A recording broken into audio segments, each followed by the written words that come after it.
ISOR-dani aduna mona ngasi tongan ba mahiroising mayam ama leibirame yam phajaba talent mayam ama uthorakadabasu male mona kai phawbige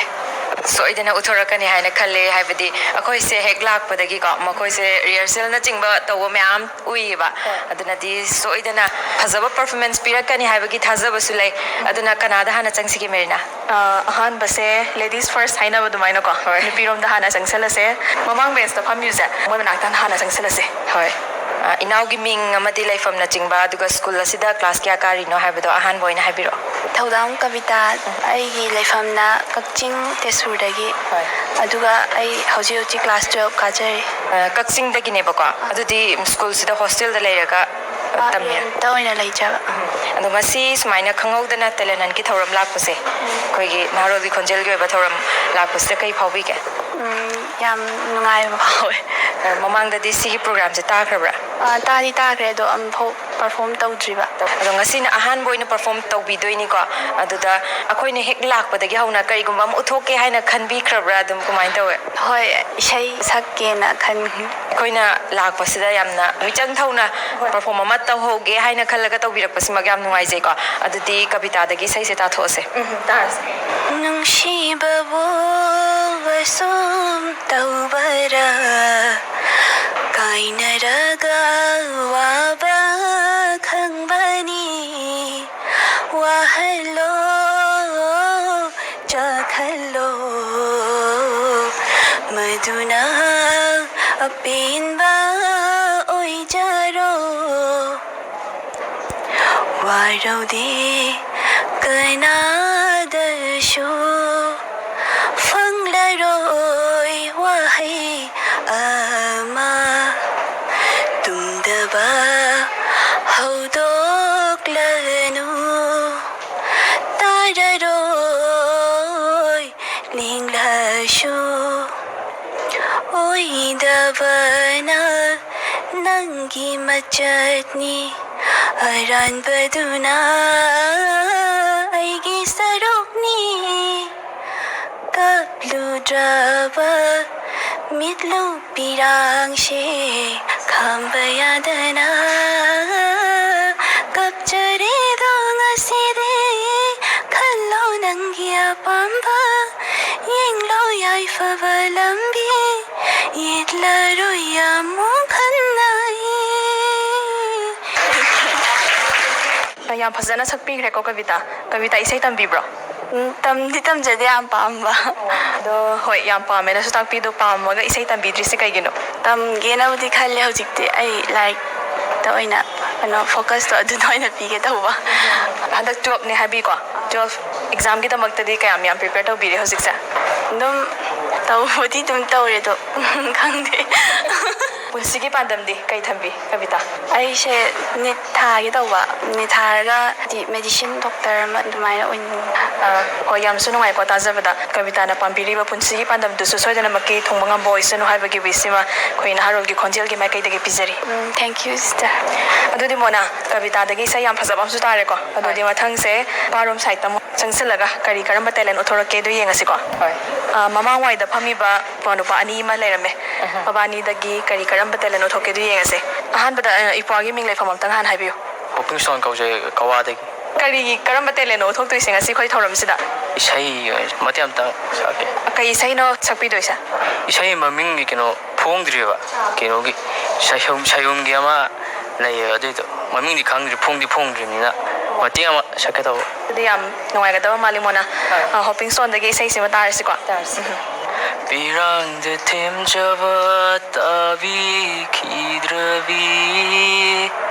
pakhachawa aige thamoida lotlambi chainabu pirambi mairini nangdi chainabu pirambi mairi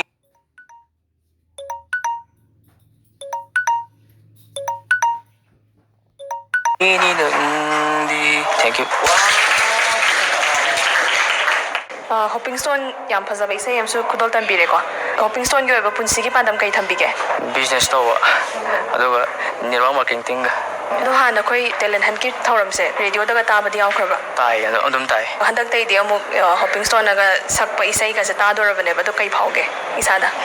ꯅꯨꯡꯉꯥꯏꯕꯁꯨ ꯐꯥꯎꯏ ꯏꯀꯥꯏꯕꯁꯨ ꯐꯥꯎꯏ ꯍꯣꯏ ꯌꯥꯝ ꯅꯨꯡꯉꯥꯏꯀꯣ ꯑꯩꯈꯣꯏ ꯊꯧꯔꯝꯁꯤꯗ ꯁꯔꯨꯛ ꯌꯥꯕꯤꯕ ꯊꯧꯔꯝ ꯃꯄꯨꯡ ꯐꯥꯍꯟꯕꯤꯕ ꯊꯥꯒꯠꯆꯔꯤ ꯍꯣꯞꯄꯤꯡ ꯁ꯭ꯇꯣꯟꯒꯤ ꯊꯪꯅꯕꯗ ꯑꯃꯨꯛ ꯐꯝꯃꯤꯕ ꯏꯄ꯭ꯋꯥꯅꯨꯄꯥ ꯃꯤꯡꯒ ꯑꯗꯨꯒ ꯀ꯭ꯂꯥꯁ ꯀꯌꯥ ꯀꯥꯔꯤꯅꯣ ꯍꯥꯏꯕꯗꯨꯒ ꯑꯝꯇ ꯊꯝꯕꯤꯌꯨ ꯑꯩꯒꯤ ꯃꯤꯡ ꯊꯣꯌꯦꯟ ꯌꯦꯟꯗ꯭ꯔꯦꯝꯕꯝ ꯂꯤꯂꯣꯡ ꯕꯖꯥꯔ ꯏꯝꯐꯥꯜ ꯋꯦꯁꯇꯒꯤ ꯑꯩ ꯍꯧꯖꯤꯛ ꯏꯁꯣꯔꯗ ꯀ꯭ꯂꯥꯁ 12 ꯁꯦꯛꯁꯟ Bꯗ ꯇꯝꯃꯤ ꯑꯗꯨ ꯀꯔꯤ ꯇꯦꯂꯦꯟ ꯎꯠꯊꯣꯛꯇꯣꯏꯁꯦ ꯏꯁꯩ ꯃꯇꯦꯛ ꯑꯃꯇ ꯁꯛꯀꯦ ꯇꯧ ꯀꯅꯥꯅ ꯁꯛꯄ ꯏꯁꯩ ꯑꯣꯏꯗꯣꯏꯅꯣ ꯍꯣꯛꯔꯥꯖꯅ ꯁꯛꯄ ꯅꯣꯡꯗꯝꯕ ꯍꯥꯏꯕ ꯏꯁꯩꯗꯣ ꯑꯗꯨꯗꯣ ꯁꯛꯀꯦ ꯇꯧ ꯃꯣꯅꯥ ꯏꯁꯩ ꯌꯥꯝ ꯐꯖꯕ ꯑꯃꯁꯨ ꯁꯛꯂꯛꯀꯗꯧꯔꯦꯀꯣ ꯇꯥꯃꯤꯟꯅꯔꯁꯦ ꯇꯥꯁꯤ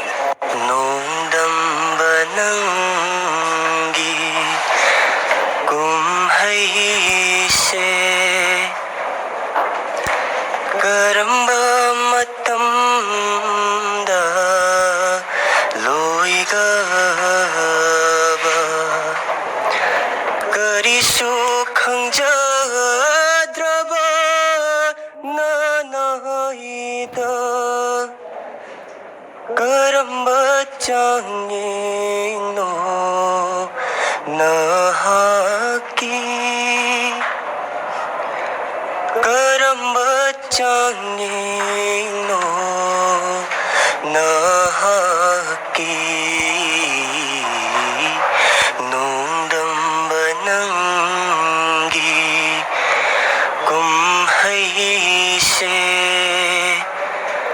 ꯀꯔꯝꯕ ꯃꯇꯝꯗ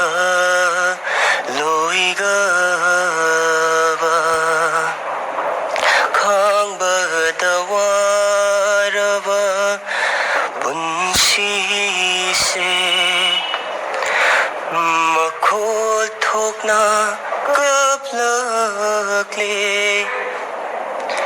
ꯌꯦꯅꯤꯡ ꯍꯨꯜꯂꯛꯈꯤꯗꯔ ꯑꯃꯨꯛ ꯍꯟꯅ ꯃꯆꯨ ꯊꯣꯛꯇ꯭ꯔꯕ ꯄꯨꯟꯁꯤꯁꯤꯗ ꯃꯆꯨ ꯊꯣꯛꯇ꯭ꯔꯕ ꯄꯨꯟꯁꯤꯁꯤꯗ ꯁꯤ ꯃꯇꯦꯛ ꯑꯃ ꯈꯪꯖꯩ ꯊꯣꯏꯍꯦꯟ ꯏꯁꯩ ꯌꯥꯝ ꯐꯖꯅ ꯄꯔꯐꯣꯔꯝ ꯇꯧꯕꯤꯔꯛꯏꯀꯣ ꯏꯁꯩꯒ ꯇꯝꯕ ꯂꯩꯕ꯭ꯔꯣ ꯇꯝꯗꯦ ꯁꯤꯛꯁꯇ ꯑꯩ ꯏꯁꯩ ꯌꯥꯝ ꯇꯥꯏ ꯍꯥꯏꯗꯤ ꯏꯁꯩꯗꯣ ꯁꯨꯝ ꯇꯥꯔꯒ ꯄ꯭ꯔꯦꯛꯇꯤꯁ ꯁꯨꯝ ꯇꯧꯕ ꯑꯗꯨꯃꯥꯏꯅ ꯇꯧꯔꯒ ꯌꯥꯝ ꯍꯩꯕ ꯅꯠꯇꯦꯗ ꯈꯖꯤꯛ ꯈꯛꯇꯅꯤ ꯄ꯭ꯔꯦꯛꯇꯤꯁ ꯇꯧꯕꯗ ꯑꯗꯨꯝ ꯍꯩꯒꯠꯂꯤꯅꯦ ꯅꯠꯇ꯭ꯔꯥ ꯑꯗꯣ ꯑꯣꯖꯥ ꯒꯨꯔꯨ ꯅꯥꯏꯔꯒ ꯇꯝꯂꯒꯗꯤ ꯍꯦꯟꯅ ꯍꯩꯒꯗꯣꯏꯅꯦ ꯑꯗꯣ ꯇꯝꯅꯤꯡꯕꯒꯤ ꯋꯥꯈꯜꯗꯤ ꯐꯥꯎꯗꯕ꯭ꯔꯥ ꯇꯝꯅꯤꯡꯕꯁꯦ ꯄꯣꯛꯑꯦꯕꯀꯣ ꯁꯤꯁꯇ ꯑꯗꯨꯗ ꯑꯩꯁꯦ 12 ꯇꯧꯔꯤꯕꯅꯤꯅ 12ꯁꯦ ꯊꯥꯗ꯭ꯔꯣꯕꯅꯤꯅ ꯇꯝꯕ ꯆꯠꯄꯗꯣ ꯐꯔꯛ ꯑꯃ ꯏꯇꯥ ꯇꯥꯔꯕ 12 ꯂꯣꯏꯔꯒ ꯇꯝꯕ ꯆꯠꯀꯦꯅꯗꯤ ꯈꯜꯂꯦ 12 ꯂꯣꯏꯔꯒ ꯐꯖꯅ ꯇꯝꯊꯕꯤꯌꯨ ꯈꯣꯟꯖꯦꯜꯗꯣ ꯃꯥꯡꯍꯟꯕꯤꯒꯅꯣꯕꯀꯣ ꯏꯠꯂꯒꯗꯤ ꯍꯦꯟꯅ ꯊꯧꯔꯛꯇꯣꯏꯅꯦ ꯅꯠꯇ꯭ꯔꯥ ꯑꯗꯣ ꯍꯣꯞꯄꯤꯡ ꯁ꯭ꯇꯣꯟꯗꯤ ꯏꯁꯩ ꯁꯛꯑꯝꯗꯥꯏꯗ ꯌꯥꯝ ꯄꯥꯈꯠꯄ ꯐꯥꯎꯋꯦꯒ ꯍꯥꯏꯌꯦꯕꯀꯣ ꯊꯣꯏꯍꯦꯟꯗꯤ ꯄꯥꯈꯠꯇꯕ꯭ꯔꯥ ꯄꯥꯈꯠꯄꯁꯦ ꯈꯤꯇꯪ ꯈꯛꯇꯤ ꯐꯥꯎꯋꯦ ꯑꯗꯣ ꯍꯥꯏꯗꯤ ꯏꯁꯥꯅ ꯀꯟꯇ꯭ꯔꯣꯜ ꯑꯗꯨꯝ ꯇꯧꯕ ꯉꯝꯃꯦꯕ ꯌꯥꯝ ꯀꯥ ꯍꯦꯟꯅ ꯄꯥꯈꯠꯄꯗꯤ ꯐꯥꯎꯗꯦ ꯅꯨꯡꯉꯥꯏ ꯏꯁꯩ ꯐꯖꯅꯁꯨ ꯈꯨꯗꯣꯜ ꯇꯝꯕꯤꯔꯛꯑꯦ ꯇꯨꯡꯒꯤ ꯑꯁꯥꯗꯤ ꯀꯔꯤ ꯀꯔꯤ ꯑꯣꯏꯒꯦꯅꯗꯤ ꯈꯟꯕꯤ ꯃꯌꯥꯝꯒꯤ ꯁꯣꯁꯦꯜ ꯋꯥꯔꯛꯁꯦ ꯁꯤꯁꯦ ꯈꯔ ꯇꯧꯖꯅꯤꯡꯉꯦ ꯃꯇꯨꯡ ꯇꯥꯕꯁꯤꯗ ꯑꯩꯅ ꯍꯣꯠꯅꯔꯒ ꯍꯥꯏꯗꯤ ꯃꯌꯥꯝꯒꯤ ꯃꯇꯦꯡ ꯍꯥꯏꯗꯤ ꯁꯣꯁꯦꯜ ꯋꯥꯔꯛ ꯃꯌꯥꯝ ꯇꯧꯔꯒ ꯑꯩꯅ ꯅꯤꯡꯉꯤꯁꯦ ꯑꯩꯒꯤ ꯂꯩꯀꯥꯏꯗꯨꯒꯤ ꯑꯣꯏꯅ ꯁꯣꯁꯦꯜ ꯋꯥꯔꯀꯔꯗꯒꯤ ꯁꯨꯝ ꯇꯝ ꯆꯥꯎꯊꯣꯔꯛꯑꯒ ꯃꯅꯤꯄꯨꯔꯒꯤ ꯑꯣꯏꯅ ꯁꯦꯕꯥ ꯐꯖꯅ ꯇꯧꯒꯦꯅ ꯈꯜꯂꯤ ꯑꯗꯨꯃꯛ ꯄꯥꯡꯊꯣꯛꯄ ꯉꯝꯕꯁꯨ ꯑꯣꯏꯕꯤꯌꯨꯀꯣ ꯄ꯭ꯔꯖꯥꯒꯤ ꯑꯄꯦꯟꯕ ꯄꯣꯛꯍꯟꯕ ꯉꯝꯕ ꯁꯣꯁꯦꯜ ꯋꯥꯔꯀꯔ ꯑꯃꯁꯨ ꯑꯣꯏꯕ ꯉꯝꯕꯤꯌꯨ ꯍꯥꯏꯕ ꯋꯥꯐꯝꯁꯦ ꯊꯝꯖꯔꯤ ꯊꯥꯒꯠꯆꯔꯤ ꯊꯦꯡꯛ ꯌꯨ ꯑꯗꯨꯗꯤ ꯃꯊꯪꯁꯤꯗꯤ ꯃꯦꯔꯤꯅꯥ ꯅꯨꯄꯤꯔꯣꯝꯗ ꯑꯃꯨꯛ ꯆꯪꯁꯤꯟꯁꯤꯀꯣ ꯏꯅꯥꯎꯒꯤ ꯃꯤꯡ ꯂꯩꯐꯝ ꯑꯃꯨꯛꯇꯪ ꯍꯥꯏꯕꯤꯌꯨ ꯑꯩꯒꯤ ꯃꯤꯡꯅ ꯖꯔꯣꯟ ꯖꯦꯅꯦꯔꯥꯁ ꯑꯃ ꯀꯧꯖꯩ ꯑꯩ ꯑꯣꯏꯅꯥꯝ ꯁꯥꯃꯨ ꯁꯥꯃꯨꯔꯣꯛ ꯂꯤꯂꯣꯡ ꯗꯤꯁꯇ꯭ꯔꯤꯛꯀꯤ ꯃꯅꯨꯡꯗ ꯆꯟꯅ ꯂꯩꯖꯕ ꯁꯥꯇ꯭ꯔꯤ ꯑꯃꯈꯛꯅꯤ ꯖꯦꯅꯦꯕꯥꯗꯤ ꯉꯁꯤꯒꯤ ꯇꯦꯂꯦꯟ ꯊꯧꯔꯝꯁꯤꯗ ꯀꯔꯤ ꯄꯥꯡꯊꯣꯛꯄꯤꯒꯦ ꯈꯟꯕꯤ ꯑꯩꯁꯦ ꯍꯥꯟꯅꯁꯨ ꯄ꯭ꯔꯤꯄꯦꯌꯔꯕꯨꯗꯤ ꯇꯧꯖꯍꯧꯗ꯭ꯔꯦ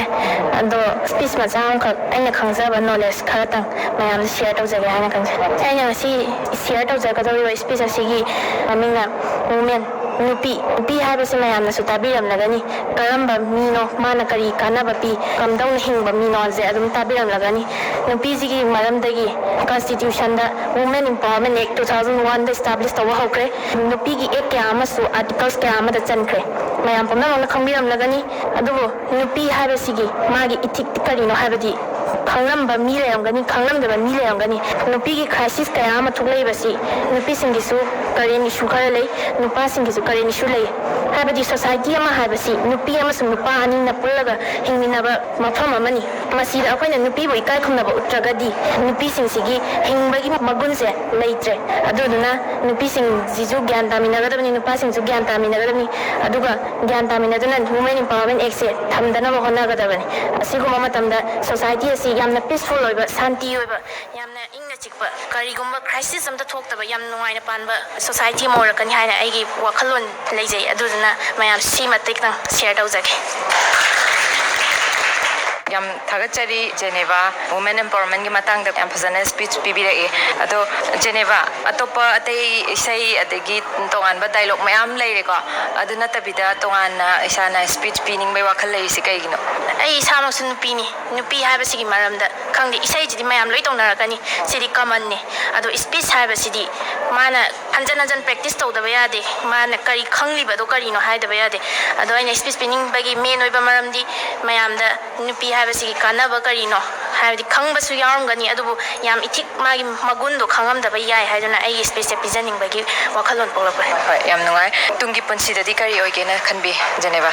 ꯑꯩꯁꯦ ꯃꯦꯗꯤꯀꯦꯜ ꯗꯣꯛꯇꯔ ꯑꯃ ꯑꯣꯏꯅ ꯅꯤꯠ ꯊꯥꯗꯨꯅ ꯗꯣꯛꯇꯔ ꯑꯃꯒꯤ ꯂꯥꯏꯟꯗ ꯆꯪꯁꯤꯟꯅꯒꯦ ꯍꯥꯏꯅ ꯈꯟꯖꯩ ꯃꯌꯥꯝ ꯁꯦꯕꯥ ꯇꯧꯕ ꯉꯝꯕ ꯑꯐꯕ ꯄꯨꯛꯆꯦꯜ ꯆꯥꯎꯕ ꯗꯣꯛꯇꯔ ꯑꯃꯁꯨ ꯑꯣꯏꯕ ꯉꯝꯕꯤꯌꯨ ꯌꯥꯝꯅ ꯊꯥꯒꯠꯆꯔꯤ ꯖꯦꯅꯦꯕꯥ ꯊꯦꯡꯛ ꯌꯨ ꯁꯤꯁꯇꯔ ꯍꯣꯏ ꯑꯗꯨꯗꯤ ꯃꯦꯔꯤꯅꯥ ꯖꯦꯅꯦꯕꯥꯒ ꯊꯪꯅꯅ ꯐꯝꯂꯤꯕ ꯏꯅꯥꯎꯁꯤꯗ ꯑꯃꯨꯛ ꯆꯪꯁꯤꯜꯂꯒ ꯀꯔꯤ ꯀꯔꯝꯕ ꯇꯦꯂꯦꯟ ꯎꯠꯊꯣꯛꯀꯦꯗ ꯈꯪꯃꯤꯟꯅꯁꯦ ꯍꯣꯏ ꯑꯍꯥꯟꯕꯗ ꯏꯅꯥꯎꯒꯤ ꯃꯤꯡ ꯂꯩꯐꯝ ꯑꯃꯨꯛꯇꯪ ꯍꯥꯟꯅ ꯍꯥꯏꯕꯤꯌꯨ ꯑꯩꯒꯤ ꯃꯤꯡ ꯆꯤꯅꯥ ꯅꯤꯡꯊꯧꯖꯝ ꯑꯩ ꯂꯩꯐꯝꯅ ꯂꯪꯊꯕꯥꯜꯗꯒꯤ ꯀ꯭ꯂꯥꯁ ꯀꯌꯥꯗꯅꯣ ꯀꯥꯕꯤꯔꯤꯁꯦ ꯍꯧꯖꯤꯛ ꯀ꯭ꯂꯥꯁ 11 ꯀꯔꯤ ꯀꯔꯝꯕ ꯏꯁꯥꯒꯤ ꯑꯍꯩꯕꯅꯣ ꯃꯌꯥꯝꯗꯣ ꯎꯠꯊꯣꯛꯇꯣꯏꯁꯦ ꯍꯩꯗꯤ ꯍꯩꯖꯕ ꯅꯠꯇꯦ ꯁꯨꯝ ꯑꯩꯅ ꯄꯥꯝꯖꯔꯨꯕ ꯑꯩꯅ ꯏꯟꯇꯔꯦꯁ ꯂꯩꯖꯔꯨꯕꯗꯣ ꯑꯗꯨꯗꯨꯒꯤ ꯑꯣꯏꯅ ꯁꯨꯝ ꯑꯩꯅ ꯄꯥꯝꯖꯔꯨꯕꯗꯨꯒꯤ ꯑꯣꯏꯅ ꯁꯛꯀꯦ ꯁꯨꯝ ꯈꯟꯖꯕꯅꯤ ꯀꯩ ꯏꯁꯩꯅꯣ ꯁꯛꯄꯤꯗꯣꯏꯁꯦ ꯖꯤꯅꯥ ꯐꯤꯂꯝꯁꯦ ꯄꯤꯖꯥ 2ꯒꯤ ꯃꯨꯊꯠꯄꯤꯔꯣꯗꯣ ꯃꯨꯊꯠꯄꯤꯔꯣ ꯅꯪꯒꯤ ꯅꯨꯡꯁꯤꯕ ꯑꯉꯥꯡꯕ ꯏꯅ ꯏꯔꯝꯕ ꯊꯃꯣꯏꯗ ꯌꯦꯛꯇꯨꯅ ꯂꯩꯔꯦ ꯃꯃꯤꯁꯦ 이게 이제나 립트리fall 무탓배로 남긴 웅시와 앙앙바 이나 이름부터 모이라 예또나 레이레 마미세 이게 이제나 립트리fall 강방음지 메이차 Sumbidamu một phút cái mây đi thật ta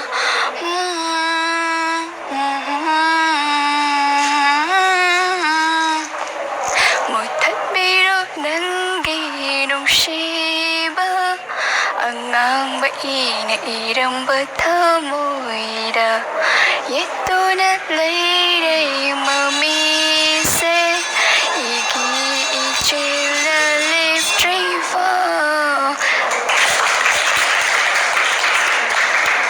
ꯖꯤꯅꯥꯒꯤꯗꯤ ꯀꯩ ꯀꯔꯝꯕ ꯄꯨꯟꯁꯤꯒꯤ ꯄꯥꯟꯗꯝ ꯊꯝꯕꯤ ꯑꯩꯒꯤ ꯄꯥꯟꯗꯝꯁꯦ ꯑꯦꯒ꯭ꯔꯤꯗ ꯇꯧꯔꯒ ꯑꯩꯒꯤ ꯑꯄꯥꯝꯕ ꯂꯥꯏꯟꯗ ꯆꯠꯊꯔꯒ ꯑꯦꯒ꯭ꯔꯤꯁꯦ ꯐꯖꯅ ꯆꯠꯊꯔꯒ ꯑꯗꯨꯒ ꯈꯨꯟꯅꯥꯏꯒꯤ ꯑꯣꯏꯅ ꯆꯥꯎꯈꯠꯀꯗꯕ ꯍꯥꯏꯗꯤ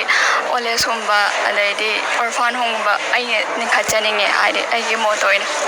ꯌꯥꯝ ꯅꯨꯡꯉꯥꯏꯀꯣ ꯇꯥꯖꯕꯗꯁꯨ ꯑꯗꯨꯒ ꯖꯤꯅꯥꯅ ꯄꯥꯝꯕꯤꯔꯤꯕ ꯆꯪꯁꯤꯟꯒꯦꯅ ꯈꯟꯕꯤꯔꯤꯕ ꯈꯨꯗꯤꯡꯗꯨꯁꯨ ꯃꯥꯏ ꯄꯥꯛꯅ ꯆꯪꯁꯤꯟꯕ ꯉꯝꯕ ꯑꯣꯏꯁꯅꯨ ꯍꯥꯏꯅ ꯋꯤꯁ ꯇꯧꯖꯔꯤ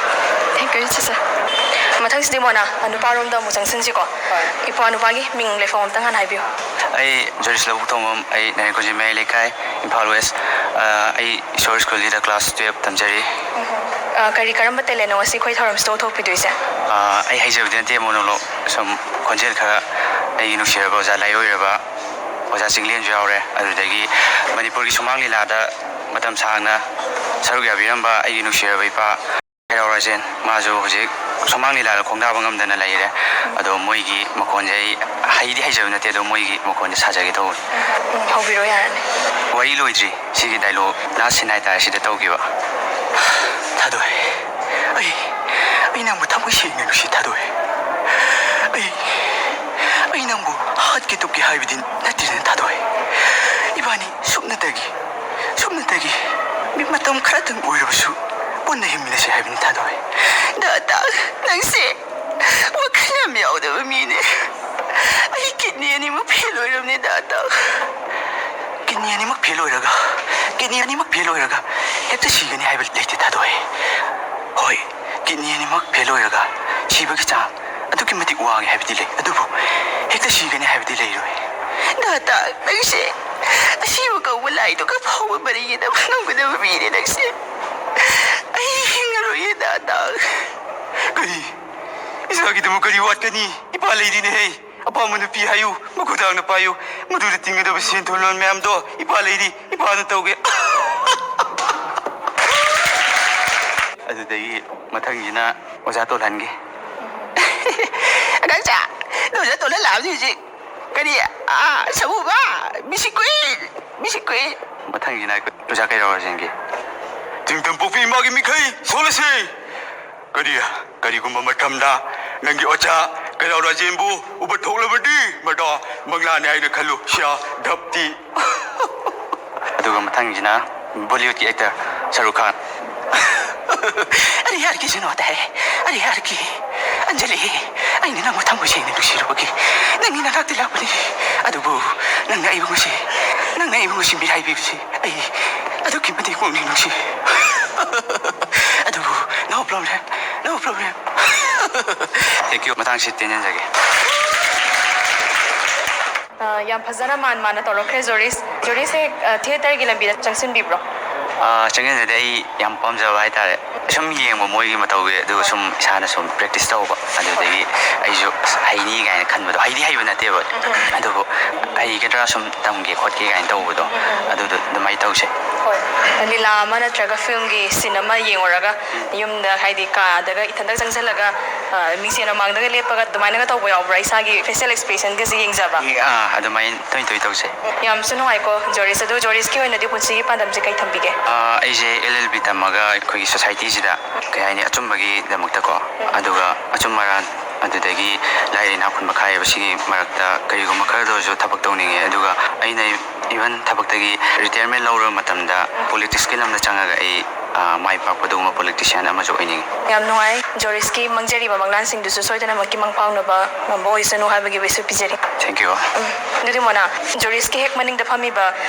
ꯏꯄꯥꯁꯦ ꯃꯥꯁꯦ ꯀꯔꯤꯒꯨꯝꯕ ꯑꯃ ꯄꯔꯐꯣꯔꯝ ꯇꯧꯅꯤꯡꯕꯒꯤ ꯃꯑꯣꯡ ꯃꯥꯜꯂꯦꯕꯀꯣ ꯑꯗꯣ ꯀꯔꯝꯕ ꯇꯦꯂꯦꯟ ꯎꯠꯊꯣꯔꯛꯀꯗꯕꯅꯣ ꯑꯝꯇꯪ ꯍꯪꯁꯤꯀꯣ ꯏꯄꯥꯒꯤ ꯃꯤꯡ ꯂꯩꯐꯝ ꯑꯝꯇꯪ ꯍꯥꯟꯅ ꯍꯥꯏꯕꯤꯌꯨ ꯑꯗꯨꯒ ꯀꯔꯝꯕ ꯇꯦꯂꯦꯟ ꯎꯠꯊꯣꯛꯀꯗꯣꯏꯅꯣ ꯍꯥꯏꯕꯗꯨꯁꯨ ꯑꯝꯇ ꯍꯥꯏꯕꯤꯌꯨ ꯑꯩꯒꯤ ꯃꯤꯡꯁꯦ ꯑꯦꯂꯦꯛꯁ ꯀꯧꯖꯩ ꯑꯗꯨꯒ ꯑꯩꯅ ꯀꯛꯆꯤꯡ ꯈꯨꯅꯧꯗꯒꯤ ꯏꯁꯣꯔ ꯁ꯭ꯀꯨꯜꯁꯤꯗ ꯀ꯭ꯂꯥꯁ 11 ꯇꯝꯖꯕꯅꯦ ꯑꯗꯣ ꯑꯩꯁꯦ ꯀꯩꯁꯨ ꯍꯩꯖꯕ ꯅꯠꯆꯗꯦ ꯑꯗꯣ ꯏꯁꯩ ꯑꯃꯇꯪ ꯈꯨꯠꯂꯣ ꯇꯝꯖꯅꯤꯡꯕ ꯀꯩ ꯏꯁꯩ ꯑꯣꯏꯗꯣꯏꯅꯣ ꯏꯁꯩꯁꯦ ꯃꯅꯤꯄꯨꯔꯤ ꯏꯁꯩ ꯗꯥꯏꯔꯦꯛꯃꯛꯇꯤ ꯅꯠꯇꯦ ꯑꯗꯣ ꯍꯥꯏꯗꯤ ꯍꯤꯟꯗꯤ ꯏꯁꯩꯅꯦꯕ ꯑꯗꯣ ꯑꯩꯈꯣꯏꯒꯤ ꯃꯅꯤꯄꯨꯔꯒꯤ ꯂꯣꯟꯗ ꯁꯦꯝꯗꯣꯛꯄ ꯑꯗꯨꯗꯣ ꯍꯥꯟꯅ ꯃꯃꯥꯡꯗ ꯕ꯭ꯔꯗꯔ ꯑꯃꯅꯕꯨꯗꯤ ꯁꯛꯈ꯭ꯔꯕꯅꯦꯕꯀꯣ ꯑꯗꯣ ꯑꯩꯅ ꯁꯨꯝ ꯃꯇꯦꯛ ꯑꯃꯇꯪ ꯈꯨꯠꯂꯣ ꯇꯝꯖꯅꯤꯡꯕ ꯍꯧꯔꯣ ꯅꯨꯡꯁꯤꯕꯤ ꯅꯪꯒꯤ ꯅꯨꯡꯁꯤ ꯋꯥꯈꯜꯗ ꯇꯨꯝꯕ ꯆꯥꯕ ꯈꯪꯗꯅ ꯂꯦꯂꯦ ꯄꯥꯝꯃꯨꯕꯤ ꯅꯪꯒꯤ ꯅꯨꯡꯁꯤ ꯁꯛꯇꯝꯗꯣ ꯋꯥꯈꯜꯅ ꯀꯥꯎꯊꯣꯛꯄ ꯉꯝꯗ꯭ꯔꯦ ꯍꯣꯏꯒꯤ ꯆꯝꯂ ꯋꯥꯈꯜ ꯑꯩꯒꯤ ꯋꯥꯈꯜ ꯆꯝꯂꯕ ꯑꯩꯒꯤ ꯋꯥꯈꯜ ꯅꯪꯅ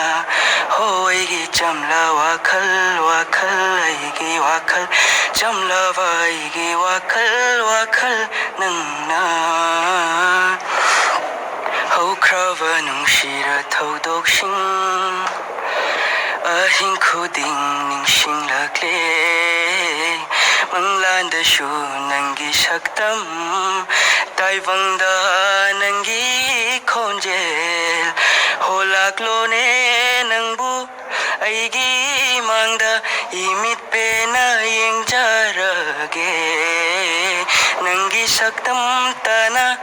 ꯊꯜꯂꯦ ꯋꯥꯈꯜꯁꯦ ꯃꯥꯡꯈꯔꯣ ꯌꯥꯗꯦ ꯋꯥꯈꯜ ꯍꯣꯏꯒꯤ ꯆꯝꯂ ꯋꯥꯈꯜ ꯑꯩꯒꯤ ꯋꯥꯈꯜ ꯆꯝꯂꯕ ꯑꯩꯒꯤ ꯋꯥꯈꯜ ꯅꯪꯅ ꯍꯣꯏꯒꯤ ꯆꯝꯂ ꯋꯥꯈꯜ ꯑꯩꯒꯤ ꯋꯥꯈꯜ ꯆꯝꯂꯕ ꯑꯩꯒꯤ ꯋꯥꯈꯜ ꯅꯪꯅ Mona International School of Resources ISOR School se adugi matik kai haini konjel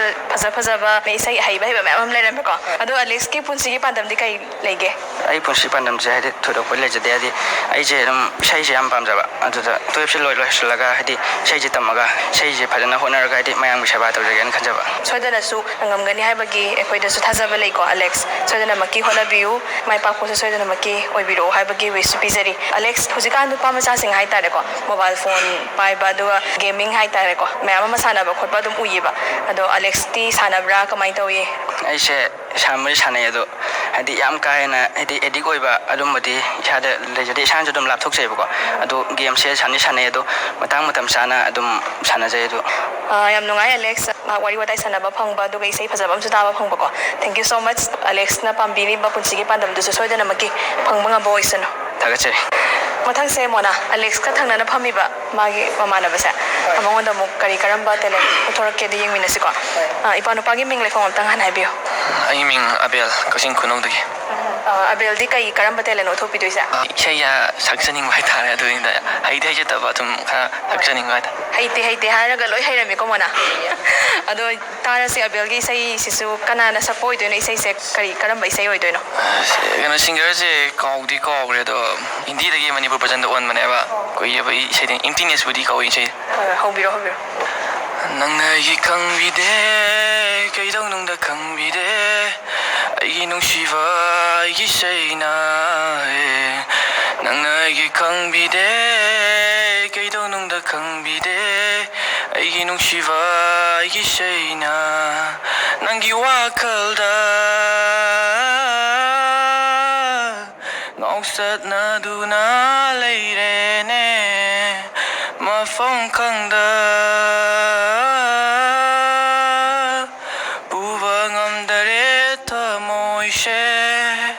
and I feel so lonely,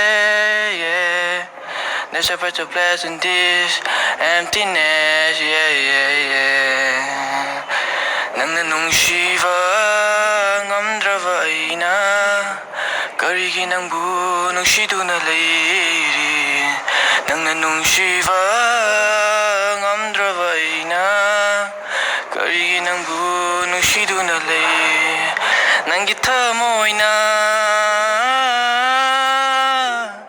nungumna kan kravada aigi pirangna amuk petahan bangamlaroi and I feel so lonely, yeah. There's a better place in this emptiness, yeah. Lojilai थमोय काय होबगा दि यावदे को अबेल यावदे आइना खल्लिनि इसै जे सकपदे याम heart touching ओइना सैना खल दो अंगांग ओइरी याव ख्रसु तुंगदा अफबा मयाम थेंगनाखिनि को याम नुंगाय इसै मखदोल तंबिरकबा अबेल दि तुंगी पुंसिदे काय ओइगे गन खनबिगे दई तुंगी पुंसि से बिफाम दे संगे थवाय हक्चांग यावना सथबियो को तुंगदा चंसनगी खलिबा लाइन ददा सुमाय पाक ओइबियो हाइबा विस पिजरी थैंक यू मथंग सिदी अबेल की तुंगदा फमलिबा इपासी की मनाक तम चंगसिलगा करी करम टैलेंट उथोके दम गेंगसे अदो इपागी मिंग लेफम न चिंगबा दुगा क्लास क्या कारिनो दो हाइबियो आई की मिंग अलानथोय कवे आई मोयांग दगिनेबा हौजिकना इंटरनेशनल स्कूल ऑफ रिसोर्स हाइबा स्कूल सिदा क्लास 11 ता तमजरी आइना ngasi tawjagduribe isana ijaba sayengeba nimise mari ni changna ijabani ado isana ibanina soikiba watkiba yawarsu adi mayamna taba nuaitaba wai yawra abasu ngapina ba na hajari ado hojik aigi sayeng se haujarage aigi sayeng se aine isama nusijaba hojikan matamgi koina ba kop asibadi leijade dobu isada yana iningba ma phorok padagi ijabani dona hojik haujarage sayeng nusiba laktagi athoibi पामुबदगी पामुबीना आगसे नंतनी आइना खंजरीबा आइगी निंथीबी लेरांगसे करीगा सांगदमना सिगिनी नहाकु खंग्रेनी आइगी अथोइबी फजबगी लायमबिदगी सुनिंथीरबी आइगी सनुरानी आइगी सनुरा नहाकसे ओंथोंनासु फजख्रेदको आइगी दिमीगी वा खंगदे नंगना महेले असेंगबनी आइना नंगु खोइदाजबसे करंबा साहित्यदा सैथासिगे आइगी निंथीबी सनुरा नहाकु आइगी थमोइदा नहाकी मफम सेंगना खागलिए ꯅꯍꯥꯛꯄꯨ ꯈꯣꯏꯗꯥꯖꯕꯒꯤ ꯄꯥꯝꯖꯕꯒꯤ ꯅꯪꯅ ꯑꯍꯥꯟꯕꯅꯦ ꯑꯩꯒꯤ ꯊꯃꯣꯏꯅ ꯈꯣꯏꯗꯥꯖꯕꯁꯦ ꯅꯨꯡꯁꯤꯕꯤ ꯅꯪꯒ ꯆꯥꯡꯗꯝꯅꯅꯕ ꯀꯅꯥꯁꯨ ꯂꯩꯇꯦꯅꯦ ꯑꯩꯅ ꯈꯣꯏꯗꯥꯖꯕ ꯅꯍꯥꯛꯅ ꯃꯍꯦꯜꯂꯦ ꯈꯣꯏꯗꯥꯖꯕ ꯅꯨꯡꯁꯤꯖꯕ ꯐꯖꯕꯁꯨ ꯀꯔꯤꯒ ꯆꯥꯡꯗꯝꯅꯒꯅꯤ ꯑꯩꯒꯤ ꯆꯅꯨꯔꯥ ꯅꯍꯥꯛꯄꯨ ꯑꯩꯒꯤ ꯅꯤꯡꯊꯤꯕꯤ ꯁꯛꯍꯦꯟꯕꯤ ꯅꯍꯥꯛꯄꯨ ꯑꯩꯅ ꯅꯪꯕꯨ ꯀꯩꯗꯧꯅꯨꯡꯗ ꯃꯤꯔꯥꯏꯔꯣꯏꯌꯦ ꯑꯩꯒꯤ ꯆꯅꯨꯔꯥ ꯑꯣꯏꯔꯤꯕꯤ ꯑꯩꯒꯤ ꯅꯤꯡꯊꯤꯕꯤ ꯆꯅꯨꯔꯥꯅꯤ ꯑꯩꯅ ꯈꯣꯏꯗꯥꯖꯕ ꯅꯨꯡꯁꯤꯖꯕ ꯆꯅꯨꯔꯥꯅꯤ ꯅꯪ ꯅꯠꯇꯅ ꯀꯅꯥꯁꯨ ꯈꯜꯂꯨꯗꯦꯅꯦ ꯅꯍꯥꯛꯀꯤ ꯋꯥꯈꯜꯇꯅꯤ ꯑꯩꯅ ꯈꯟꯖꯔꯤꯕ ꯅꯤꯡꯊꯤꯕꯤ ꯂꯛꯇꯒꯤ ꯑꯊꯣꯏꯕꯤ ꯑꯩꯒꯤ ꯆꯅꯨꯔꯥ ꯅꯍꯥꯛ ꯈꯛꯇꯅꯤ ꯑꯩꯒꯤ ꯆꯅꯨꯔꯥꯅꯤ ꯑꯩꯒꯤ ꯆꯅꯨꯔꯥ ꯆꯥꯡꯗꯝꯅꯤꯡꯉꯥꯏ ꯂꯩꯇ꯭ꯔꯕꯤ ꯑꯩꯒꯤ ꯑꯊꯣꯏꯕꯤ ꯑꯩꯒꯤ ꯅꯤꯡꯊꯤꯕꯤ ꯊꯋꯥꯏ ꯑꯣꯏꯔꯤꯕꯤ ꯂꯥꯏꯖ ꯆꯅꯨꯔꯥ ꯅꯪ ꯈꯛꯇꯅꯤ ꯅꯪꯒꯤꯗꯃꯛꯇ ꯑꯩ ꯂꯩꯔꯤꯌꯦ ꯀꯥꯎꯅꯨꯀꯣ ꯅꯤꯡꯊꯤꯕꯤ ꯄꯥꯝꯃꯨꯕꯤ ꯆꯅꯨꯔꯥ ꯅꯪ ꯅꯤꯡꯊꯤꯕꯤ ꯅꯪꯁꯦ ꯌꯦꯡꯕꯒꯤꯁꯨ ꯄꯦꯟꯕ ꯅꯥꯏꯗꯤꯌꯦ ꯑꯩꯒꯤ ꯋꯥꯈꯜꯁꯦ ꯂꯩꯇꯥꯐꯝ ꯈꯪꯗ꯭ꯔꯦ ꯑꯩꯒꯤ ꯊꯋꯥꯏ ꯑꯣꯏꯔꯤꯕꯤ ꯅꯪꯁꯦ ꯅꯤꯡꯊꯤꯕꯤ ꯃꯤꯠ ꯍꯦꯛ ꯎꯏꯁꯤꯟꯕꯒ ꯅꯪ ꯍꯦꯛꯇ ꯎꯏ ꯈꯪꯗ꯭ꯔꯦ ꯑꯩꯁꯦ ꯅꯍꯥꯛ ꯅꯠꯇꯅ ꯀꯅꯥꯁꯨ ꯌꯦꯡꯉꯔꯣꯏ ꯅꯪꯅꯁꯨ ꯑꯍꯥꯟꯕꯅꯦ ꯈꯪꯕꯤꯌꯨꯀꯣ ꯑꯩꯁꯦ ꯅꯪꯅꯁꯨ ꯑꯔꯣꯏꯕꯅꯤ ꯑꯩꯗꯤ ꯍꯥꯏꯔꯤꯕꯁꯤꯅ ꯑꯁꯦꯡꯕꯅꯤꯀꯣ ꯑꯩꯒꯤ ꯊꯋꯥꯏ ꯑꯣꯏꯔꯤꯕꯤ ꯅꯤꯡꯊꯤꯕꯤ ꯂꯛꯇꯩ ꯑꯍꯦꯟꯕꯤ ꯑꯩꯒꯤ ꯄꯥꯝꯃꯨꯕꯤ ꯆꯅꯨꯔꯥ ꯂꯤꯔꯤ ꯅꯍꯥꯛꯁꯦ ꯊꯦꯡꯛ ꯌꯨ ꯍꯣꯏ ꯁꯩꯔꯦꯡꯁꯦ ꯊꯤꯗ꯭ꯔꯤꯉꯩ ꯃꯃꯥꯡꯗ ꯅꯨꯡꯁꯤ ꯅꯨꯡꯉꯣꯟ ꯂꯩꯇꯦꯅ ꯇꯥꯛꯄꯤꯈꯤꯀꯣ ꯑꯗꯨꯕꯨ ꯁꯩꯔꯦꯡꯁꯦ ꯇꯥꯔꯕ ꯃꯇꯨꯡꯗꯗꯤ ꯂꯩꯔꯝꯃꯣꯏꯁꯦ ꯊꯥꯖꯕ꯭ꯔꯥ ꯃꯦꯔꯤꯅꯥ ꯑꯩ ꯊꯥꯖꯕ ꯉꯝꯗ꯭ꯔꯦ ꯑꯗꯣ ꯑꯇꯣꯞꯄ ꯁꯩꯔꯦꯡ ꯀꯌꯥꯃꯨꯛꯀ ꯏꯈ꯭ꯔꯒꯦ ꯍꯟꯗꯛꯀꯤꯁꯤꯅ ꯑꯍꯥꯟꯕꯅꯤ ꯃꯈꯥ ꯇꯥꯅꯗꯤ ꯏꯊꯕꯤꯒꯦꯅꯗꯤ ꯈꯟꯕꯤꯕ꯭ꯔꯥ ꯃꯈꯥ ꯇꯥꯅꯗꯤ ꯈꯪꯗ꯭ꯔꯦ ꯑꯗꯨꯝ ꯏꯅꯤꯡꯕ ꯐꯥꯎꯔꯛꯑꯀꯥꯟꯗ ꯑꯗꯨꯝ ꯏꯖꯒꯦꯅ ꯈꯜꯂꯤ ꯃꯈꯥ ꯇꯥꯅ ꯁꯣꯏꯗꯅꯁꯨ ꯏꯔꯛꯈꯤꯅꯤꯅ ꯈꯜꯂꯤꯀꯣ ꯌꯥꯝꯅ ꯐꯖꯅ ꯏꯊꯣꯛꯄꯤꯔꯕꯅꯤ나 ꯑꯍꯥꯟꯕ ꯈꯨꯠꯊꯥꯕꯁꯤꯗ ꯑꯗꯣ ꯌꯥꯝ ꯅꯨꯡꯉꯥꯏ ꯑꯗꯣ ꯇꯨꯡꯒꯤ ꯄꯨꯟꯁꯤꯗꯗꯤ ꯀꯔꯤ ꯑꯣꯏꯅꯤꯡꯕꯒꯤ ꯑꯄꯥꯝꯕꯗꯤ ꯂꯩ तसेंना हायगदि आइगी एमई लाइफ से खरदी लेरे हाइदि अखोइना एमई लाइफ हायगा अइन अहामदा पामजरिसे इंजीनियरिंग गे चटनिंगेबा अदो इंजीनियरिंग चलकान आइगी अखोइना मतम अहांगबा लेको मतम अखोइगी मणिपुरदा अखोइगी थांगता हाइबा माइसे आइसु यामना 9 10 दसु थांगता लौजरे अदुना थांगता माइसे यामना पामजबा हाइतारे हौजिक हाइबा माइसे यामना मुथरकपा मंगथरकपा यामना उरे अदुदुना इसी चौखटनाबगी दमकता आई अंगम थागता जोहटनानिंगे असि हायगा लोइसिनजरे ꯍꯣꯏ ꯍꯣꯏ ꯍꯣꯏ ꯑꯩꯈꯣꯏꯒꯤ ꯃꯅꯤꯄꯨꯔꯒꯤ ꯃꯥꯔꯁꯦꯜ ꯑꯥꯔꯠꯁꯤꯗ ꯍꯦꯟꯅ ꯌꯣꯛꯈꯠꯅꯤꯡꯕ ꯑꯩꯈꯣꯏꯒꯤ ꯀꯜꯆꯔ ꯌꯣꯛꯈꯠꯅꯤꯡꯕꯒꯤ ꯋꯥꯈꯜꯂꯣꯟꯅꯤ ꯌꯥꯝ ꯊꯥꯒꯠꯆꯔꯤ ꯃꯥꯏ ꯄꯥꯛꯄꯁꯨ ꯑꯣꯏꯕꯤꯌꯨ ꯍꯥꯏꯕ ꯋꯤꯁꯁꯨ ꯄꯤꯖꯔꯤ थैंक यू ꯌꯥꯝ ꯅꯨꯡꯉꯥꯏꯖꯩ ꯉꯁꯤ ꯏꯟꯇꯔꯅꯦꯁꯅꯦꯜ ꯁ꯭ꯀꯨꯜ ꯑꯣꯐ ꯔꯤꯁꯣꯔꯁꯦꯁ ISORꯒꯤ ꯃꯍꯩꯔꯣꯏꯁꯤꯡꯒ ꯂꯣꯏꯅꯅ ꯑꯩꯈꯣꯏ ꯇꯣꯉꯥꯟ ꯇꯣꯉꯥꯟꯕ ꯃꯍꯩꯔꯣꯏꯁꯤꯡꯗꯒꯤ ꯌꯥꯝ ꯐꯖꯕ ꯇꯦꯂꯦꯟꯠꯁꯤꯡ ꯎꯠꯊꯣꯛꯄꯤꯗꯨꯅ ꯑꯩꯈꯣꯏꯒꯤ ꯊꯧꯔꯝꯁꯤꯕꯨ ꯃꯄꯨꯡ ꯐꯥꯍꯟꯕꯤꯈꯤꯕ ꯌꯥꯝ ꯊꯥꯒꯠꯄ ꯐꯣꯡꯗꯣꯛꯆꯔꯤ ꯑꯗꯨꯒ ꯁ꯭ꯀꯨꯜꯁꯤꯒꯤ ꯄ꯭ꯔꯤꯟꯁꯤꯄꯜ ꯑꯃꯗꯤ ꯑꯣꯖꯥꯁꯤꯡꯕꯨꯁꯨ ꯑꯣꯜ ꯏꯟꯗꯤꯌꯥ ꯔꯦꯗꯤꯑꯣ ꯏꯝꯐꯥꯜꯒꯤ ꯅꯍꯥꯔꯣꯜꯒꯤ ꯈꯣꯟꯖꯦꯜꯒꯤ ꯃꯥꯏꯀꯩꯗꯒꯤ ꯌꯥꯝꯅ ꯊꯥꯒꯠꯄ ꯑꯃꯁꯨꯡ ꯅꯨꯡꯉꯥꯏꯕ ꯐꯣꯡꯗꯣꯛꯆꯔꯤ ꯄꯨꯝꯅꯃꯛꯄꯨ ꯊꯥꯒꯠꯆꯔꯤ ꯉꯁꯤꯒꯤ ꯇꯦꯂꯦꯟꯠ ꯍꯟ ꯊꯧꯔꯝꯗ ꯃꯔꯨꯞꯁꯤꯡꯒ ꯄꯨꯟꯅ ꯇꯥꯃꯤꯟꯅꯔꯤ ꯀꯥꯟꯆꯤꯄꯨꯔꯗ ꯂꯩꯕ ꯅꯍꯥꯔꯣꯜꯒꯤ ꯈꯣꯟꯖꯦꯜ